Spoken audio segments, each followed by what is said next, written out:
up bad situation that Nor the YouTube video, both just miraculously didn't get recorded. I'm no longer believing the things I'm saying. I feel like I am now lying to the public when I cover these things. It's too short to work with people who are... Attorneys for the actress are revealing that they've hired former CIA Deputy Chief of Staff Nick Shapiro. And we have obtained the audio of hotshot Ari Emanuel of WME. Audio of hotshot Ari Emanuel of WME. Ryan Reynolds and Blake Lively have built a reputation as one of Hollywood's most beloved power couples, but recent leaks and legal battles are threatening to tarnish their carefully crafted image. Their ongoing feud with It Ends With Us co-star Justin Baldoni has taken a shocking turn, with leaked recordings, failed legal strategies, and resurfaced allegations painting an increasingly chaotic picture. As more information comes to light, it seems Lively and Reynolds are scrambling to control the narrative. One of the biggest bombshells in this controversy involves Hollywood superagent Ari Emanuel, CEO of WME and representative of Lively and Reynolds.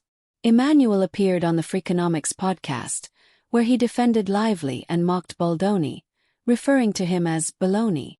However, when the episode was supposed to air on February 13th, Ari Emanuel was a guest on the Freakonomics Radio Live podcast, where he made headlines for calling Justin Baldoni Justin. The situation became even more suspicious when a journalist leaked an audio recording of the interview, revealing that Emanuel admitted to firing Baldoni under pressure from Lively and Reynolds.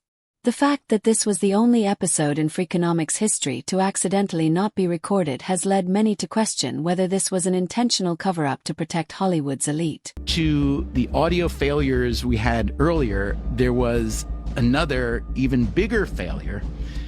The show had not been recorded, she says. And I didn't understand. I asked her to repeat herself. She said, they didn't record the show. And I still didn't quite understand. I mean, I've been recording stuff for many years now. I was a musician and I used to work in all kinds of studios. This show now for 15 years, we've recorded thousands of studio and live interviews, many other things. And not once have the people responsible for recording just failed to record it. But tonight, that's apparently what happened. I am pretty sure we did do a live show with Ari Emanuel and RJ Cutler and Just happened. The one show that could land a powerful WME executive in hot water. Showing Reynolds making an inappropriate joke about sexual assault. The timing of the joke's reemergence amid his and Lively's ongoing legal battle has only intensified backlash, with many questioning his sense of humor in light of the serious allegations circulating online. I want you to listen to Ryan Reynolds explain to an audience on national television in detail how he sexually assaulted, harassed, whatever you want to call it, Olivia Wilde. So in the scene, she's sitting there and I take her top off, I take her bra off, and she has these those pasties on. Right. But she's drawing these adorable little smiley faces on. And I forget every line in the scene. Not just from this movie, from every other movie I've done. And I don't really know I'm sort of going, I'm nervous, I'm blithering on about nothing. And at some point in the scene, she takes my hands and puts them on her breasts. So they're there, palms are a little sweaty, don't know what's happening. And then at the end of the scene, I'm supposed to take, and I'm trying not to look at her like a 14-year-old boy who just won the lady lottery. At some point in the scene, I have to take my hands away, and I take my hands away, and I look down at my hands, and there's two friggin' smiley faces. I have no idea what to do. So, the scene is over now. There's 65 crew members around. I mean, there's all these guys. There's like on the jackpot. So what I'm hearing is not only do you peel this lady's pasties off, you cop the look, and then what did you call it? Right, allowed 65 cast and crew members to cop it. Reynolds has not addressed the controversy. His silence has done little to stop the wave of criticism. Some fear this could negatively impact his upcoming film Deadpool. Ryan Reynolds is now under a microscope for bad behavior as Boy Meets World alum Matthew Lawrence stated on a recent episode of his podcast that the two had creative differences in a film that they worked on together back in 1998 called Boltneck. News Nation senior story editor Paula Froelich is here with the scoop. Paula, it seems like Ryan can't really catch a break right now with bad press between his wife Blake Lively's movie drama, now this. What else did Matthew share on this podcast?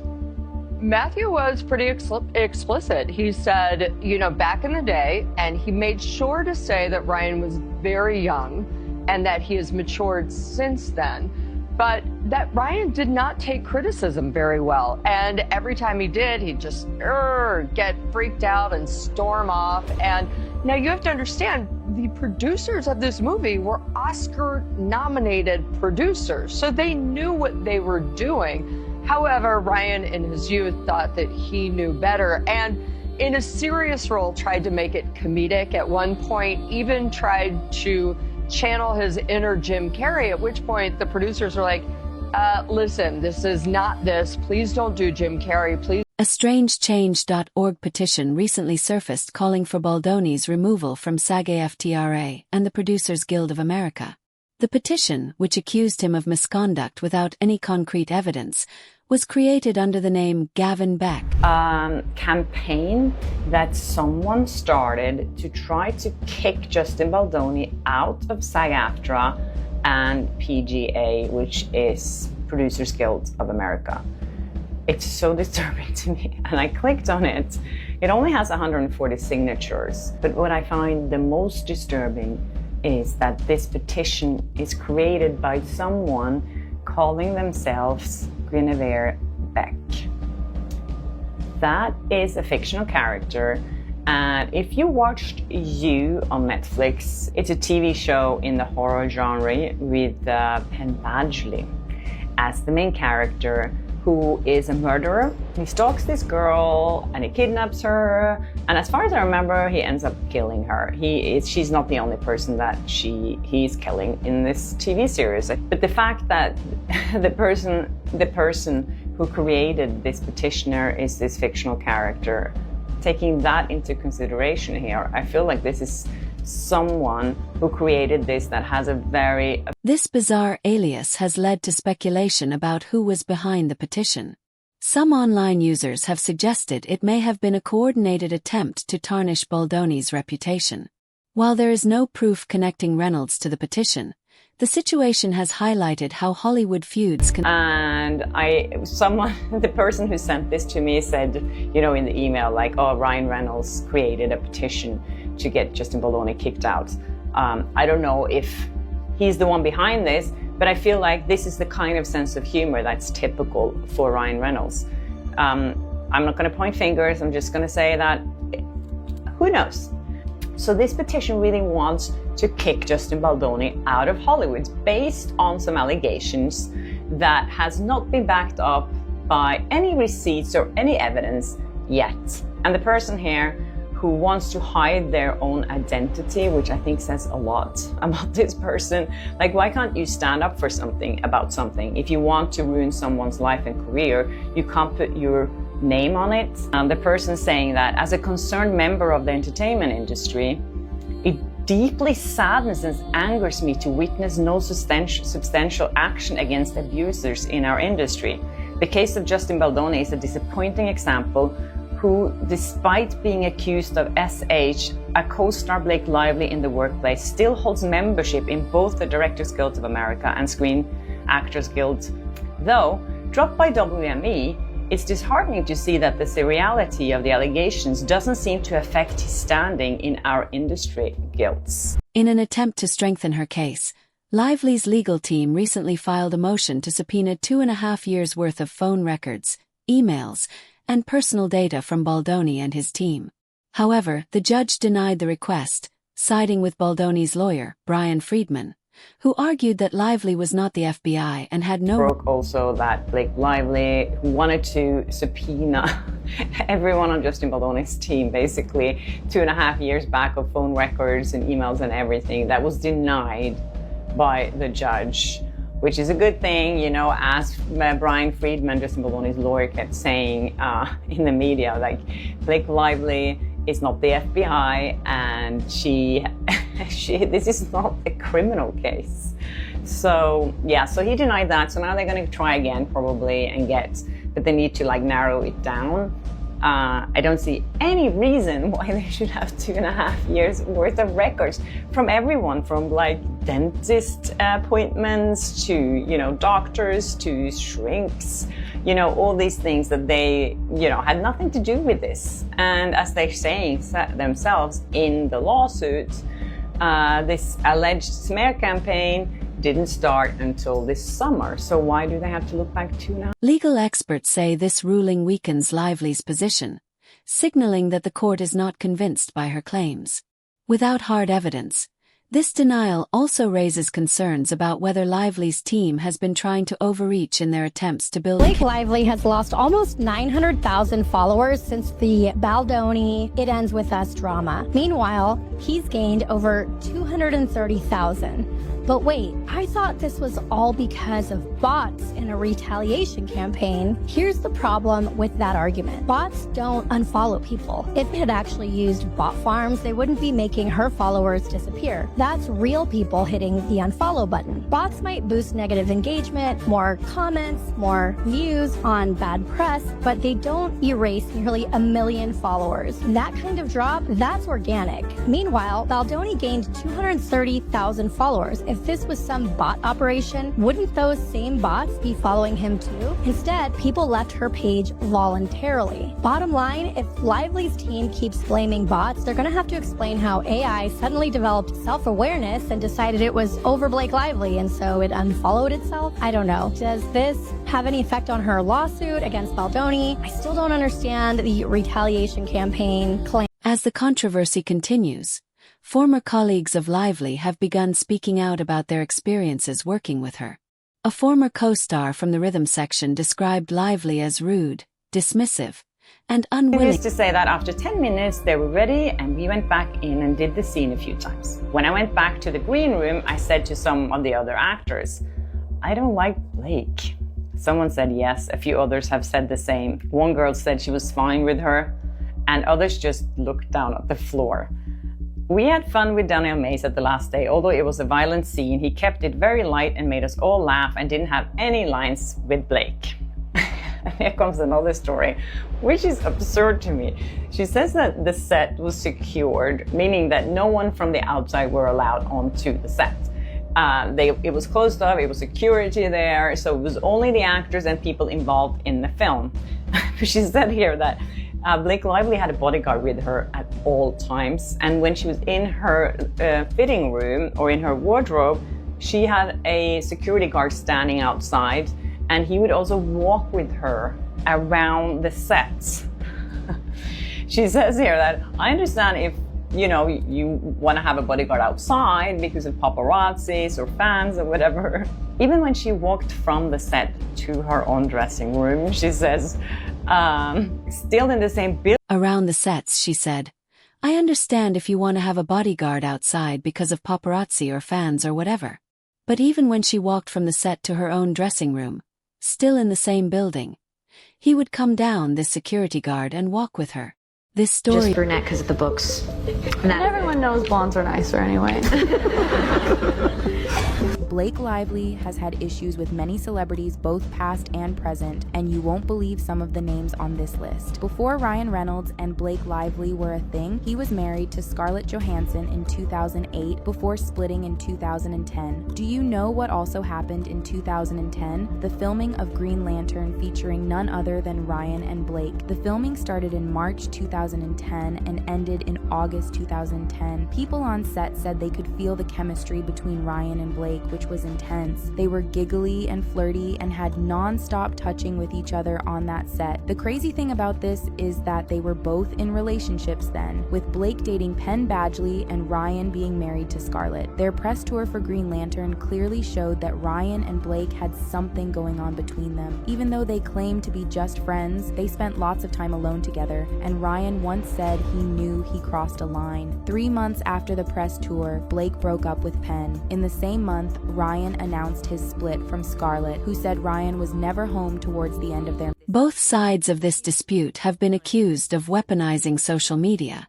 In his leaked audio, Ari Emanuel suggested that Lively and Reynolds used their massive platforms to turn public opinion against Baldoni. However, Baldoni's supporters argue that Lively's team has also engaged in online smear. So this was all arranged. Okay, so I have to admit, I don't keep up that much on Hollywood. But even I caught wind of the Blake Lively, Ryan Reynolds. Let the record show for those listening at home, Ari just slit his throat. I mean, it's a fucked up, bad situation that Baldoni, whatever his name is doing. And it's an effed up situation, whatever, Baldoni, whatever his name is doing. Whatever, he's your client. What a scumbag you are. Now, he was your client too, until until I fired him. Right. Did you hear that? I fired him. Yeah, he was. I fired him. Because you didn't even know his name? Like, so disrespectful. You know, just give a little bit of the backstory. It's not really fair. I've known Ryan and Blake for over a decade. They're really incredible people. As fans analyze cryptic social media posts, repost old interviews, and dissect every new development, this legal battle has transformed into an all-out war in the court of public opinion. Despite their A-list status, in Hollywood, they have been incredibly successful. People work with them. They've never had any bad mojo out there and treated people badly. They kind of are charitable because we help them with their foundation. They've given tons of money away. If what is alleged in her lawsuit that happened on social media, just because she complained to the studio that things were unhealthy on the set, that he was director and this man was the producer. Did you hear what he just said? If these things happened on set, online, after she complained on set, and they did to her what they're being alleged, they're really bad people. if they did it. Notice how he said, if they did it, then they're really bad people. But here's the problem, Ari. That's the whole point of this court proceeding. Did they actually do that? What has Blake and what have you done to save your career and to kill other pieces like this podcast? You didn't even want us to listen. I mean, Additionally, if more industry figures begin distancing themselves from the couple, it could signal a major shift in their standing within Hollywood.